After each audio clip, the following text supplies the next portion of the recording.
तो आज हम डिस्कस करेंगे बिगिनर्स बॉक्स 8 का क्वेश्चन नंबर 3। क्वेश्चन 3 है, figure shows man standing stationary with respect to horizontal conveyor. इस कन्वेयर बेल्ट पे ये हॉरिजॉन्टली जो मूव कर रहा है बेल्ट आगे की तरफ, उस पे स्टेशनरी खड़ा है, which is accelerating with 1 metre पर सेकेंड स्क्वायर।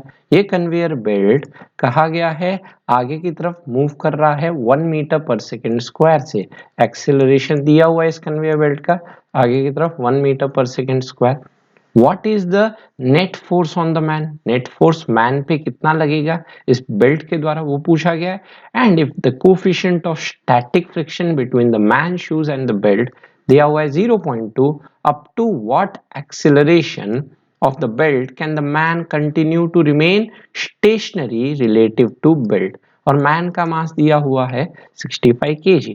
तो यहाँ पे हम क्या कह सकते हैं, हमें यहाँ पे एक्सेलरेशन पता है 1 मीटर पर सेकेंड स्क्वायर, और जो बेल्ट का एक्सेलरेशन होगा बेल्ट के रेस्पेक्ट में स्टेशनरी खड़ा है, मतलब आदमी का भी एक्सेलरेशन सेम 1 मीटर पर सेकेंड स्क्वायर। आदमी का मास दिया हुआ है 65 kg। तो according to Newton second law हम लिख सकते हैं net force equal to mass into acceleration. तो मास है हमारा 65 kg और एक्सेलरेशन हमें दिया है 1। तो यहाँ पे हम बोल सकते हैं हमारे पास लेट्स से ये फोर्स आ गया, जो लेट्स से आपका बेल्ट के द्वारा मैन पे जो लग रहा है नेट फोर्स, वो तो आ गया 65 न्यूटन करके। अब बात की जाए लेट्स से नेक्स्ट पॉइंट की। नेक्स्ट पॉइंट हम क्या बोलते हैं, नेक्स्ट पॉइंट हम पता करते हैं कि वो मैक्सिमम एक्सेलरेशन कन्वेयर बेल्ट का कितना हो सकता है सच दैट वो आदमी बेल्ट के रेस्पेक्ट में स्टेशनरी रहे। तो हम बोलते हैं कि बेल्ट के द्वारा इस पे जितना फोर्स आगे लगेगा उतना ही इनके शूज और कन्वेयर बेल्ट के द्वारा फ्रिक्शन जो होगा वो लिमिटिंग नेचर लग के पीछे बैलेंस कर जाए। तो फोर्स जो होगा वो लिमिटिंग फ्रिक्शन को बैलेंस कर जाए। अब फोर्स हम कहते हैं मास इनटू एक्सेलरेशन, और हम वो मैक्सिमम एक्सेलरेशन बात करना चाहते हैं। तो जो कन्वेयर बेल्ट का मैक्सिमम एक्सेलरेशन होगा वही मैन का मैक्सिमम एक्सेलरेशन हो सकता है, is equal to limiting friction हो जाएगा म्यू इनटू एन कर दिया जाए। अब यहाँ पे नॉर्मल बात करूं तो इस पे वेट जो होगा mg वो नीचे की तरफ लगेगा, और कन्वेयर बेल्ट के कारण इस पे नॉर्मल ऊपर की तरफ बैलेंस करेगा। तो यहाँ पे हम बोल सकते हैं this is mass into maximum value of acceleration is equal to mu into normal बन जाएगा हमारा mg करते हुए। तो यहाँ पे हम क्या देख सकते हैं, m से m कैंसल्स आउट, यहाँ से हमारा वो मैक्सिमम कॉमन एक्सेलरेशन आ गया जिसके रिस्पेक्ट में आदमी स्टेशनरी है, is equal to mu into g कहा जा सकता है। अब हमें म्यू पता है 0.2 क्वेश्चन में गिवन है, तो मैक्सिमम एक्सेलरेशन जो आया इस 0.2 इनटू जी की वैल्यू अगर मैं 10 रख दूं तो वो मैक्सिमम एक्सेलरेशन हम कह सकते हैं is equal to let's say 2 metre पर सेकेंड स्क्वायर। तो ये पॉइंट है ना, 2 मीटर पर सेकेंड स्क्वायर एक्सेलरेशन तक ये आदमी उस कन्वेयर बेल्ट पे स्टेशनरी रहेगा। तो समझते हैं फिर से, ये आपका आदमी है, इस आदमी है ना जिस कन्वेयर बेल्ट पे खड़ा है वो कन्वेयर बेल्ट आगे 1 मीटर पर सेकेंड स्क्वायर से चल रहा है। आदमी का मास दिया है 65 kg। तो पूछा है फोर्स कितना लग रहा है, तो फोर्स हम जानते हैं मास इनटू एक्सेलरेशन। मास है 65, एक्सेलरेशन 1, तो 65 न्यूटन फोर्स आ गया। अब बोला जा रहा है कि मैक्सिमम एक्सेलरेशन कन्वेयर बेल्ट का कितना होगा सच दैट आदमी कन्वेयर बेल्ट के रेस्पेक्ट में स्टेशनरी खड़ा रहे। तो यहाँ पे हम बोल सकते हैं कि जो कन्वेयर बेल्ट के कारण फोर्स आगे की तरफ लगेगा in the direction of acceleration, और लिमिटिंग फ्रिक्शन पीछे लगेगा। तो जब तक ये बैलेंस करे तब तक ये उसके रेस्पेक्ट में स्टेशनरी है ना, क्योंकि स्टैटिक फ्रिक्शन लग रहा है। उसके बाद काइनेटिक आ जाएगा तो रिलेटिव मोशन हो जाएगा। तो अब हम बात करते हैं फोर्स ma और फ्रिक्शन म्यू एन, एन हो गया mg, m से m cancels, mu G, mu था 0.2, जी था 10, तो 2 मीटर पर सेकेंड स्क्वायर। आई गेस सबको आया समझ। चलिए यहाँ तक सब लोग स्क्रीनशॉट लें। तो इस क्लास वर्क क्वेश्चन के लास्ट क्वेश्चन पे आते हैं। लिखा है A is 100 kg block, A है 100 kg block, B is 200 kg block, B का मास है 200 kg block. As shown in figure block A is attached to a string tied to a wall. Block A को string से tie किया है जो wall से attached है। यहाँ पे coefficient of friction between A and B is 0.2। A और B के बीच में फ्रिक्शन कोफिशिएंट गिवन है, लेट्स से इसको कह देते हैं म्यू 1, वो दिया हुआ है 0.2। फिर coefficient of friction between B and floor is 0.3 और यहाँ पे बी और फ्लोर के बीच में μ2 कह दिया जाए इज लेट्स से 0.3 करके दिया है। Find the minimum force, question पूछा गया है मिनिमम फोर्स पता करना है required to move the block B. किसको मूव कराना है? बी ब्लॉक को मूव कराना है, तो कम से कम कितना फोर्स लगाना पड़ेगा। अब क्या करते हैं, एफबीडी बनाते हैं, ए का एफबीडी बना के और उसी तरह से बी का एफबीडी बनाते हैं। चलिए एफबीडी बनाना शुरू करें। तो ये ए बॉडी रहा और ये बी बॉडी रहा। ए बॉडी का मास हमें दिया हुआ है 100 kg और बी बॉडी का मास हमें दिया हुआ है 200 kg।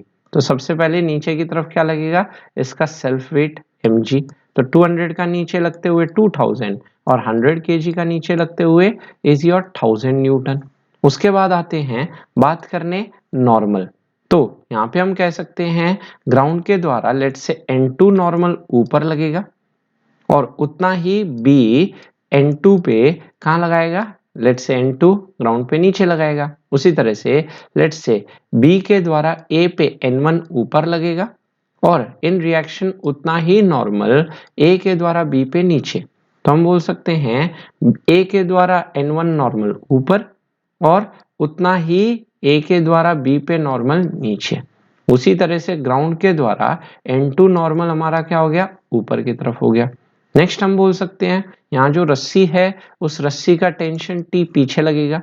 रस्सी में जब टॉटनेस आएगी, tension is always a pulling force, जिसके वजह से यहाँ पे क्या कह सकते हैं, टेंशन जो है पीछे लगने की वजह से यहाँ पे between the B and A friction जो होना चाहिए वो हमारा आगे लगना चाहिए। अब इस पे फ्रिक्शन आगे तो बी पे फ्रिक्शन उतना ही पीछे होगा, न्यूटन थर्ड लॉ। और ये पूछा था हमसे मिनिमम फोर्स बताइए so that system moves, that is block B moves, मतलब बी को मूव कराना है तो कम से कम कितना फोर्स लगाना पड़ेगा। तो यहाँ जो भी फ्रिक्शन इन्वॉल्व होगा वो लिमिटिंग फ्रिक्शन आ जाएगा। अब उसी तरह से हम बोल सकते हैं ग्राउंड और लेट्स से बी के रेस्पेक्ट में भी फ्रिक्शन आगे की तरफ होना चाहिए, क्योंकि फोर्स आगे लग रहा है तो हम बोल रहे हैं फ्रिक्शन नहीं होता, सिस्टम आगे मूव करता, जिसके वजह से ग्राउंड के रेस्पेक्ट में रिलेटिव मोशन आगे तो F2 हमारा पीछे हो जाए। अब यहां से हम बोल सकते हैं वो मिनिमम फोर्स कितना हो जाएगा। तो इस बी पे देखें आगे की तरफ मिनिमम फोर्स है F, पीछे की तरफ हमारा बना हुआ है F1 प्लस F2। अभी F1 F2 निकालना है तो क्या करते हैं, नॉर्मल चेकआउट करते हैं। तो सबसे पहले ना ए बॉडी से हम बोल सकते हैं N1 हमारा 1000 है, y डायरेक्शन बैलेंस करते हुए। अब μ1 हमें पता है 0.2, N1 हमें आ गया। तो यहाँ से हम बोल सकते हैं कि जो फ्रिक्शन हो गया F1 which is μ1 into N1, μ1 है मेरे पास 0.2 और जो N1 नॉर्मल है इज माई 1000। तो 0.2 इंटू 1000 करके आ गया मेरे पास 200 न्यूटन। तो ये जो F1 की वैल्यू आ गई ये तो आ गया 200 न्यूटन। सिमिलर वे में मैं चेक करता हूं ये N2 ग्राउंड के द्वारा जो लग रहा है ऊपर, तो N2 जो है वो हमारा हो गया लेट से नीचे की तरफ N1 प्लस 2000 करके। अब N1 हमने ऊपर निकाला है 1000 और फिर यहाँ पे नीचे 2000, तो यहाँ से N2 हमारा निकल के आ गया लेट से 3000 न्यूटन। अब हम चेक करते हैं फ्रिक्शन कितना इन्वॉल्व होगा। तो F2 लिखा जा सकता है, μ2 पता ही है ग्राउंड और लेट से B के बीच में, नॉर्मल ग्राउंड के द्वारा N2 पे निकाल ही लिया। पूरे A और B को सिस्टम मानते तो 30 kg नीचे पुश करता, लेट से 300 kg नीचे पुश करता 3000 से, उतना ही नॉर्मल वैसे 3000 ऊपर हो जाता। तो μ2 है मेरे पास 0.3 एंड N2 हमने निकाला 3000 न्यूटन। तो यहाँ से मेरे पास आ गया निकल के 900 न्यूटन। तो यहाँ पे F2 भी निकल के आ गया 900 न्यूटन। अब ये दोनों वैल्यू अगर यहाँ पुट कर देता हूँ तो ये मिनिमम फोर्स लिखा जा सकता है पीछे की तरफ 200 प्लस 900 करके।